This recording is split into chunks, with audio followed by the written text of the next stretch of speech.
You are listening to the Overthinker's Guide to Joy, episode 83. This is the one where we're going to talk about why criticism is so much louder in your brain than compliments. Let's dive in. This is a podcast for overthinkers, overdoers, and overachievers who are tired of feeling overanxious and just want to feel better. I'm your host, certified life coach, Jackie DeCrenis. Hey there, and welcome back. So today I want to talk about a classic overthinker's trait. This is one where we allow criticism to ride shotgun over compliments. Now, I hate to generalize, but this is actually more common with women than men. But according to the National Institute of Health, women tend to apologize more than men. And I don't mean apologize necessarily in arguments. They just tend to say, I'm sorry more. Like, sorry for being late. Sorry you're upset. Sorry this, sorry that.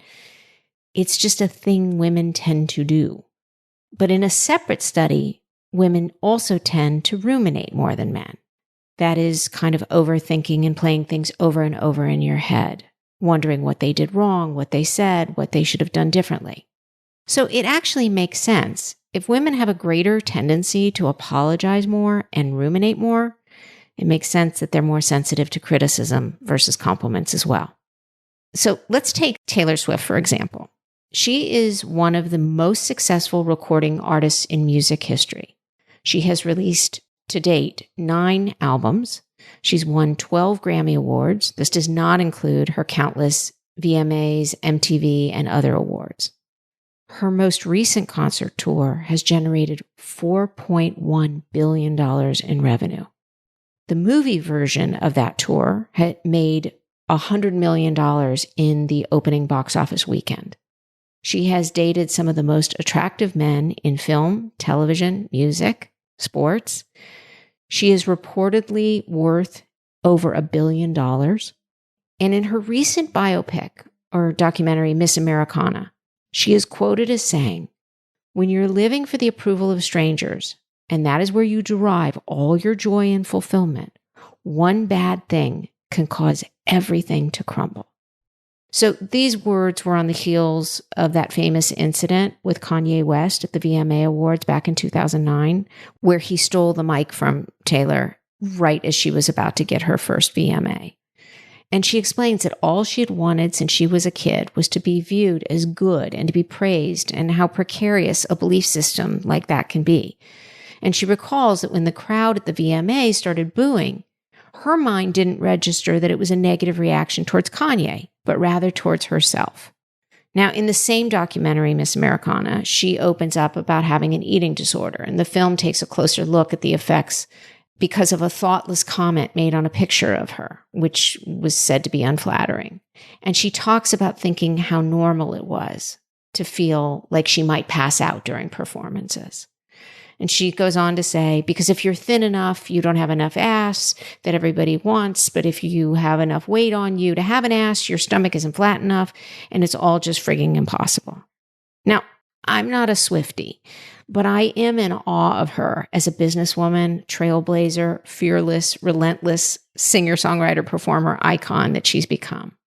And the point I'm only making by using her as an example is that if someone like Taylor Swift, a rich, famous, young, tall, beautiful, beloved entertainer to generations of people worldwide, is bothered by a snarky troll on social media when she has millions of fans that would protect her, love her with every fiber of their being, spend their last dollar to go see her in concert, see her movies, watch her documentaries, buy her records, and she's still bothered by one snarky comment on social media, then it makes sense that the rest of us regular folks can easily be unmoored by a comment or the slightest disapproval from someone in our own circles. So the question is, why does this happen? Why are we so prone to focusing on negative comments, the occasional critique or disapproval, and we dismiss hundreds of compliments, thank yous, and accolades every day? Well, there's actually a number of explanations, and some of it goes back to very old wiring. And of course, this is in our brains, because we are wired with a little something called negativity bias.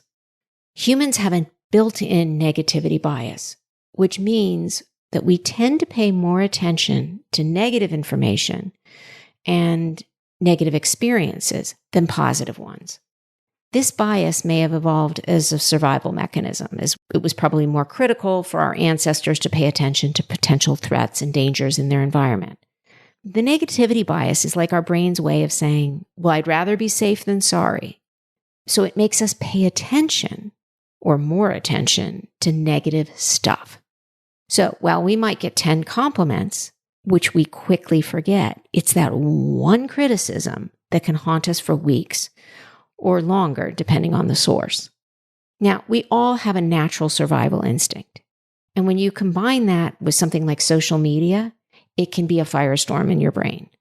Social media, as we know, is a treasure trove of criticism.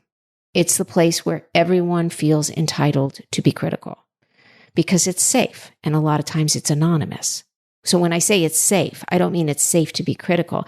It's safe for trolls to be critical because they can hide behind a fake identity or name. Nobody sees them. But the question again is, why do the compliments get lost in this mix of negativity? Well, compliments can be like background music at a party. It's enjoyable, but it's not the center of attention. We don't give them the same importance because they're not seen as urgent or as informative as criticism. And then there's social norms. Like in some cultures, there may be a tendency to downplay compliments and focus on humility. People are more inclined to accept and internalize criticism as a way to maintain modesty. And then there's the compare and despair game. As humans, we are excellent at comparing ourselves to others. When we receive criticism, it triggers that inner green-eyed monster, the competitive side of us. We want to improve to try and prove the critic wrong. So how can we retrain our brain to shift the focus from criticism to compliments? Well, the first step is to embrace criticism. In the positive way, people may focus on criticism because they see it as an opportunity to learn, adapt, and become better at what they do. There's nothing wrong with that. Growth, learning, always good. But it's when you turn it against yourself and it becomes debilitating, or when you, again, drown out the compliments so that you lose your rocket fuel to move forward or learn or adapt. That's when it becomes harmful. So whenever someone critiques you, it's really important to first consider the source. If you're getting criticism or constructive criticism from someone you respect and or trust, get curious. In other words, ask questions. Have them go into more detail so you can understand what they really mean. And this might weed out something that you accidentally misinterpret, or it might give the critic an opportunity to revisit their own agenda, mindset, or even word choice. But in other words, by you staying curious, not defensive, not combative, and not running away from it, you may learn something valuable, or you may learn that it wasn't something that you really needed. But staying curious keeps you buoyant, and it keeps you out of that sort of self-loathing loop. So it's not about creating an argument. It's about investigating where there's value and where there isn't. Now, if the criticism is coming from someone you don't know, then you have to question whether or not it has validity. So if it's on social media and it's not somebody you know, you don't have to engage with them. But you might need to recognize for yourself that they're an outlier with their own deep-seated insecurities. So it's just not for you to take on every time somebody has a comment. They will move on to their next victim when you don't respond because they feel like victims themselves. But if your habit is not even about something someone actually said, but simply a fear that you've said or done something wrong every time you've attended a big event, whether it's a party or a conference or even a group lunch with friends, rather than ruminating and worrying about something that didn't even go wrong, be on to your own mental chatter. In other words, don't let your brain be a runaway train of noise and doubt that has no bearing in reality. If you've done something wrong, chances are someone will let you know. You don't need to replay every single scene over and over again. But how do you stop the rumination if that's been your pattern? Well, one thing you can do is you can remember that worry begets worry and stress begets stress. So you have to shift the energy. You have to shift the practice of rumination and worry and self-doubt. You have to shift the focus to gratitude. So when we're grateful for what we have or what is working, like a compliment, we change our vibrational energy. Gratitude opens up our hearts and we become more receptive to more good things. Basically, we become a magnet for more blessings or miracles or opportunities or just good stuff. This goes back to the negativity bias. Since our brains are wired to look for threats or danger, we indulge that mindset and then we find trouble.